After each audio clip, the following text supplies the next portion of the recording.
या कुन्देन्दुतुषारहारधवला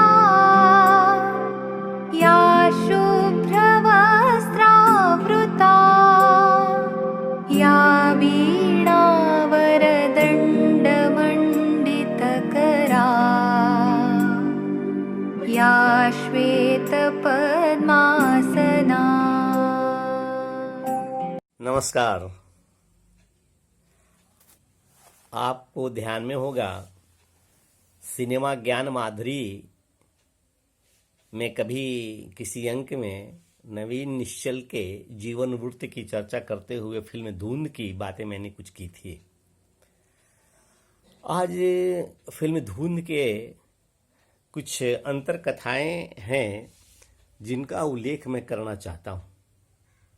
फिल्म धुंध का निर्माण B.R. चोपड़ा ने वर्ष 1973 में 73 में किया था। इसके पूर्व उनकी एक फिल्म थी B.R. चोपड़ा की दास्तां। उसमें याद होगा दिलीप कुमार, शर्मिला टैगोर, ध्यान नहीं आ रहा है ना, एक गाना है शायद उसके कहने से, स्मरण दिलाने से वो फिल्म जहन में आए। न तू जमी के लिए है न आसमां के लिए, न तू जमी के लिए है न आसमां के लिए। तेरा वजूद है, तेरा वजूद है अब सिर्फ दास्तां के लिए। B.R. चोपड़ा ने ही बनाई थी दास्तान। फिल्म बुरी तरह से पिट गई थी। अच्छी लागत की फिल्म थी और फिल्म चली नहीं। बड़े कास्ट की फिल्म थी। नहीं चलने से बहुत हताश हुए B.R. चोपड़ा और लगभग 6 महीने घर बैठ गए। 6 महीने घर बैठने के बाद उन्होंने कुछ आगे की बात सोची तो उनके दिमाग में ये बात आई कि एक लघु बजट की, छोटी बजट की चटपटी फिल्म बनाई जाए और कम समय में तैयार हो जाए। तो समय का टारगेट उन्होंने रखा अधिक से अधिक 2 महीने। 2 महीने में वो फिल्म तैयार हो जानी थी। तो कैसे हो? तो इसके लिए उनको लेना था बिल्कुल नए नए कलाकारों को, जिसको पारिश्रमिक भी कम देना पड़े। तो ऐसे नए नए कलाकार कौन है? तो 1973 में एक स्मरण आया कि क्यों नहीं अमिताभ बच्चन को बोला जाए। अमिताभ बच्चन का भी फिल्म अभी उबडूब हो रहा था, प्रसिद्धि प्राप्त नहीं हुई थी।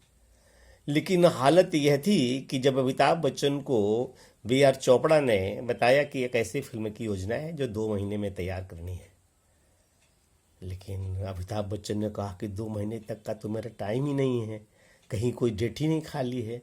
यह हालत थी। और इनकी योजना थी कि महाबलेश्वर में इन्होंने 2 महीने के लिए एक बंगला लिया था किराए पर। उसी बंगले में पूरी शूटिंग समाप्त कर देनी है वहाँ रह करके।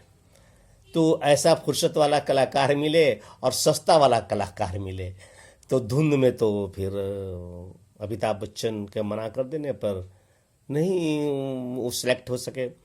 तब किसको लिया जाए, इस उधेड़-बुन में थे। पूरी कहानी इनकी तैयार थी B.R. चोपड़ा की, सारा कुछ तैयार था। केवल कलाकारों और पात्रों का चयन करना था और कलाकार और पात्र के चयन जो होगा उसके संदर्भ में ही मुझे कुछ कहना बताना है आज कि कैसे परिवर्तन होते हैं। तब फिल्म का हीरो कौन हो, इसके लिए उस वक्त में संजय, ध्यान आया? संजय कौन?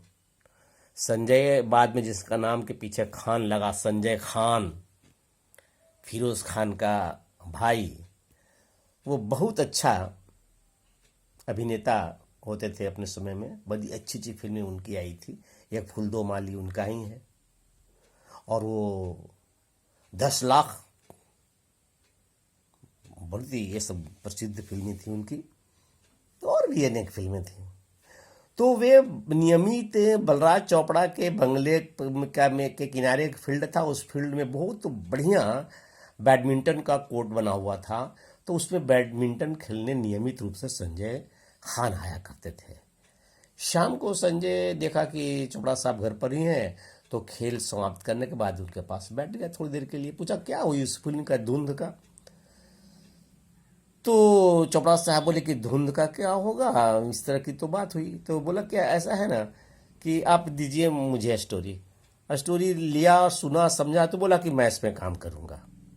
और उसने अपने उस वक्त के जो बाजार के उनका पारिश्रमिक मूल्य था उससे भी कम में, बहुत कम में उस फिल्म को करने के लिए तैयार हो गए संजय खान।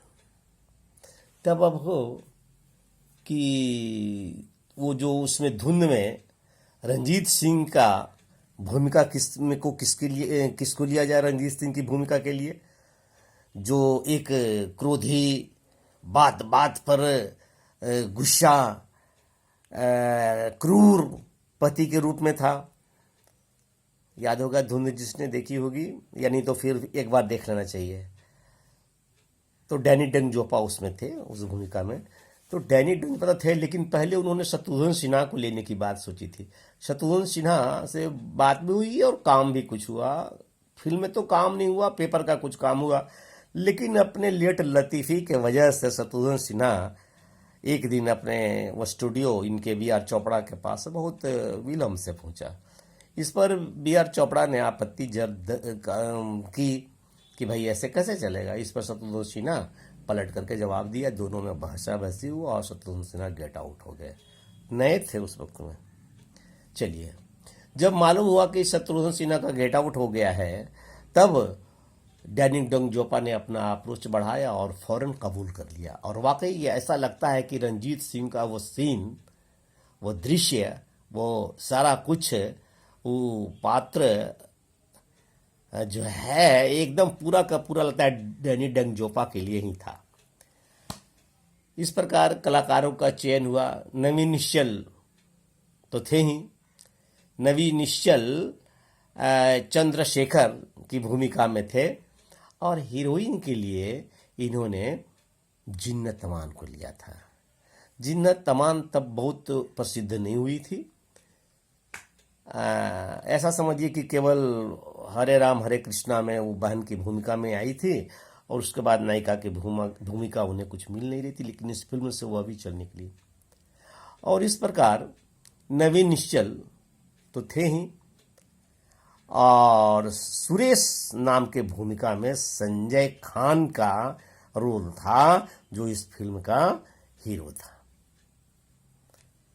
अब फिल्मी कहानी जैसा जानने करते हैं। एक फिल्म का नाम है धुंध है, एक मर्डर हिस्ट्री है। मर्डर होता है और मर्डर किसने किया वो सब का किसी का चेहरा पहचान में नहीं आता था। एक धुंध पसरा था, एक कोहरा पसरा था। मुजरिम का तलाश करना, मुजरिम का, वो बड़ा मुश्किल था कि ये कौन है। तो उस धुंध को छंटे तो कुछ वो बड़ी अच्छी पिक्चर थी और वो सुपर हिट हुई। सुपर हिट ही नहीं हुई बल्कि बी आर चोपड़ा की सभी अच्छी फिल्मों में से एक अच्छी फिल्म मानी जाती है धुंध। बी आर चोपड़ा शुरू से ही बहुत ही अच्छी फिल्म बनाते रहे हैं, सामाजिक जरूरतों की, सरोकार की। ऐसे फिल्में बहुत बनी, समाज सुधार की, कानून, इंसाफ का तराजू इसके बाद बनी थी। इसके वो निकाह, ये सब बिल्कुल समाजिक सरोकार के थे। वक्त देखे थे, बहुत अच्छा पिक्चर था। हमराज, हाँ, मर्डर एंड हिस्ट्री पर भी फिल्म इनकी अच्छी आती रही है। हमराज भी आपने देखा, अच्छी फिल्म थी। बी आर चोपड़ा एक बहुत उस वक्त में स्थापित जो फिल्म बैनर था इंडस्ट्रीज में, उसमें से एक थे बी आर चोपड़ा। बाद में तो उन्होंने महाभारत बना करके जिस यश और कृति का वे हकदार थे, उनका उन्हें हक मिला। धन्यवाद, नमस्कार।